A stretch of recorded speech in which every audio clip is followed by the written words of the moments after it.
Blog Talk Radio.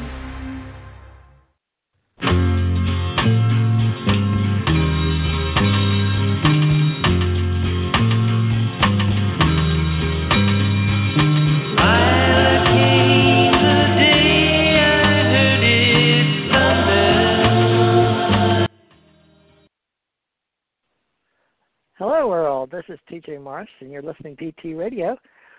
We're going to be getting our talk about soul memories of humanity today with the ACO Club Metaphysicians. And I've invited Ken R Johnston Sr., who is our fleet commander of a lot of our blogs and our people that have social media out there. So we're welcoming everybody, and I've invited you if you were interested on social media. We may have some other people show up. I'm not sure, but I think that Tommy Hawksblood is going to be showing up. But let me get Ken on here. Ken, can you hear me now? I hear you loud and clear. Well, thanks for coming on Sunday. Short notice, but here you are. So why don't you introduce yourself? You're going to be doing co-hosting with us, hopefully on Fridays from now on, but Sundays when you can show up, that'd be great.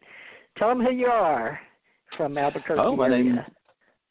Well, it depends upon who you're talking to and what organization we're talking with as to who I go by Ken Johnston. I was one of the first 4 civilian astronauts on the Apollo program, working with the Grumman Corporation that built the lunar module, and my job was to help test it in the vacuum chambers and be sure everything worked good and help train the regular NASA Apollo astronauts how to fly it so they could go to the moon. And I was with the Boeing Corporation. I was a flight instructor on 737s for 14 years. So I retired from there. Let's see, chronologically, I guess I'm 77 years old, although a few times, and I'm beginning to believe this myself after undergoing a lot of hypnotic regression, but little time jumping back and forth here, maybe I'm not quite that old, at least I hope not. So is that enough information? Yeah, and you're going to be speaking. You're one of the very few people that's been invited and got an airplane ticket to be a real live speaker at a real live Cosmos or Conscious Expo or Living Expo. But we do integrative medicine, and I believe it's in California. But is it the New Living Expo? I'll look it up. April 26th, isn't it? New Living Expo? I'm going to ask you to please look it up because I've got so many notes on my desk here. I don't know which one's which. And my wife just told me, aren't you supposed to be on? She told me about 20 minutes ago that I needed to check in with you guys, and I had about a minute and a half to spare before you went on the air. So that lets you know how tight schedules are with us right now. All right. Well, New Living Expo, April 26th to 28th. It's a San Mateo event center, newlivingexpo.com. And we've just recently had James Van Prague over here for the New Horizons event program, and he is one of the lead speakers with Ken Johnston, who's here with us today, David Wilcock, Andrew Collins, Kimberly Meredith, Carolyn Miss, or Mize, M-Y-S-S, Marianne Williamson, David Lombert, Ashley Manta, Kenneth Pelletier, and I think I said Grant Hamcock, but I'll say it again. So that is 180 exhibitors, 80 lectures, workshops, and panels, and I'm really glad that Ken has been asked to go over there. And let me see what it says here. It says the New Living Expo is a revolutionary event focusing on the alternative movers and shakers of our times. It features a myriad of speakers, workshops, classes, panels, and special events, all designed to excite, enlighten, and motivate. So some people even say that they met their soulmates. And we're going to be talking about soulmates tonight. So this is only fitting that Ken got to come to promote this event tonight. So Ken, some people met their soulmates, and we're going to be talking about that. But let me get my other person on Sundays. This is one of the guys that started this show 7 years ago, Ken, Tommy Hawksblood. I believe he tried to call you today. Let me see. Already, Tommy? Yes. Greetings, okay. Yes, I'm here. Tommy, yeah, introduce yourself, Tommy. Hi, Tommy Hawksblood. I'm calling from the Big Island of Hawaii. We just had a big earthquake this morning. We got a lot of things going on here. It was a 5.2. But Are you talking to us? we had a, yeah, they had a, they dropped couple bombs on the island about a month ago, the day after we had a 4.8, and we just had an earthquake on top of the island, which we never had an earthquake on, and they put that on the news. But yet this morning we started with a 5.3, and we had about 4 more yet so far today. So they're playing with this island. Actually, isn't Hawaii just a great big mountain at the top of it? It's got the top of the volcano on it.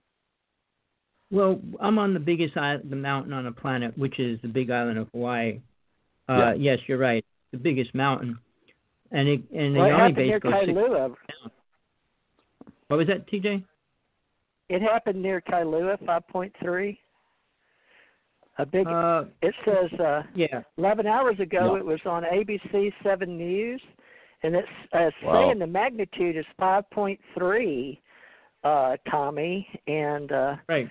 God bless you for being there. So thank you for calling Ken and me and alerting us to all of this. So wow. Well, just so today was a bad day.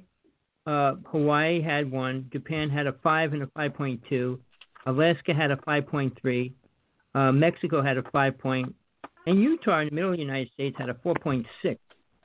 So they're getting bigger and bigger over the past year because of the fracking out there. I believe there's exact reasons why it's happening.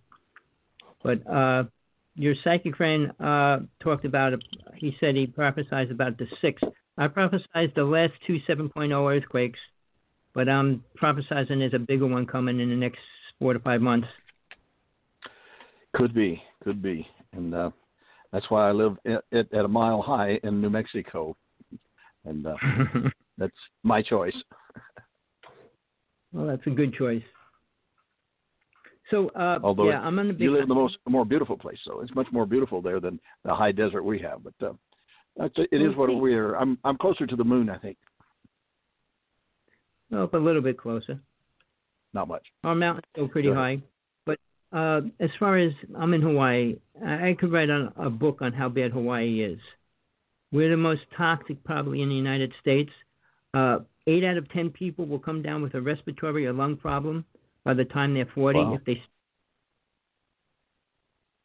So what's the life expectancy there? What was that? You still there? I was asking what the life expectancy is then in Hawaii. The average life expectancy. I don't know the exact number for that, but I do know we have a lot more people getting bit by sharks and a lot more people disappearing in the ocean. The greatest snorkelers and divers disappear every month. We have them disappearing. So we got the worst water conditions because we have water waves up to 50 feet high, and that's what they like to surf. But when it hits the shoreline, it does damages to the shorelines and everything else. But that's only a few problems here. We got chemtrails being sprayed every 3 days. We got a geothermal plant, which is extremely dangerous here on this big island. Right. They killed 4 people a couple of years ago, and they put 120 people in the hospital. I was living right near it when it happened. They thought a tsunami was going to hit, and they had to release gas, and it just killed 4 people. Only last year they gave them a fine of $24,000. Wow. For doing it. But the volcano covered. Yeah. The volcano had 13 ports. 12 of them were covered by lava. They only had 1 open, but that's where the active lava was pouring out of. And they didn't even talk about that much. So as of recently, they're going to be opening a geothermal plant as of probably next month. Even though I think it's already operating, because I hear a weird sound at nighttime. And I don't know what else it could be. It's a really kind of strange hum.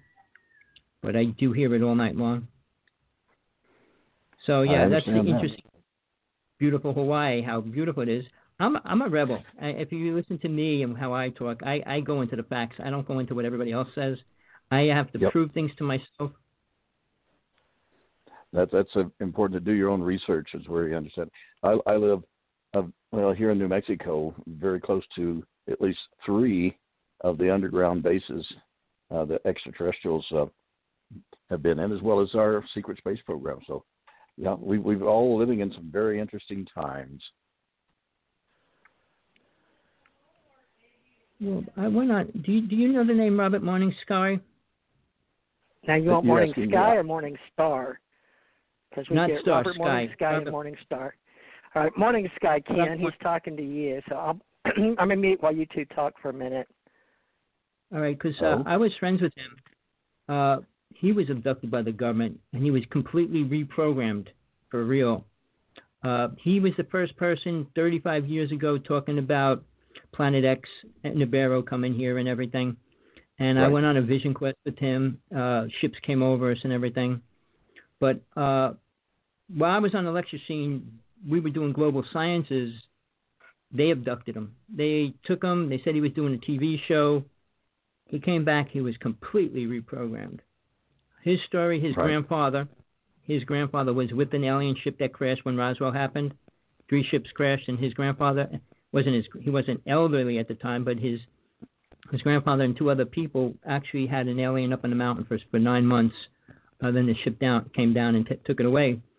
And he wrote a thesis on that. He won not the Nobel Prize, but he won something right below that for writing this thesis about it. And it was a thesis about UFOs and aliens, which was probably amazing that he got the credit what he did for writing that. Yeah. Unfortunately, that's what happens. They don't want all the real truth to get out, and that's one of the problems we have. They do the mind washing and wipe out a lot. It's been in fact, that it's only been this past year since TJ and I've been working together and looking at getting hypnotic regression for myself in order to bring up some of the information that has been haunting me, but I could just never quite remember it. Now we realize because I had been mind washed after getting back from some of the projects and things that I'd been sent on. So you got somebody good working with you? Dr. Sasha Lessin is one I've been working with. Oh, all right. Well, I started doing hypnosis when I was 14 years old. I was doing it at 12. I was doing it at 12 years old. Fascinating. Go ahead. I started doing psychic implant removals when I was 20. I was doing, I called it past life regression. I made business cards. Now, Dolores Cannon claimed she invented it, but she claimed she invented it like 10 years after I was already doing it. But I stopped doing that. But did you ever get close to Bud Hopkins? I'm sorry, I didn't understand that one. I have a little problem with hearing loss thanks to a lot of rockets and bombs and things I had been involved in. So, Bud Hopkins. And I don't have my hearing. Go ahead. Yes. Did you know Bud Hopkins? Well, my best friend was Bill Tompkins we're talking about? Or Hopkins? No, I'm sorry. Go ahead. But Bud Hopkins, he wrote all the abduction stories. Right. He was the first person to make it famous. My best friend was the first person he worked with, and he went around the United States the first year with her, because she was abducted for the whole year, and that's when he started writing about abductions and everything else. He died a couple of years ago, but he helped create MUFON as far as their whole system of checking people if they're crazy or sane and if they really saw something and things like that. Right.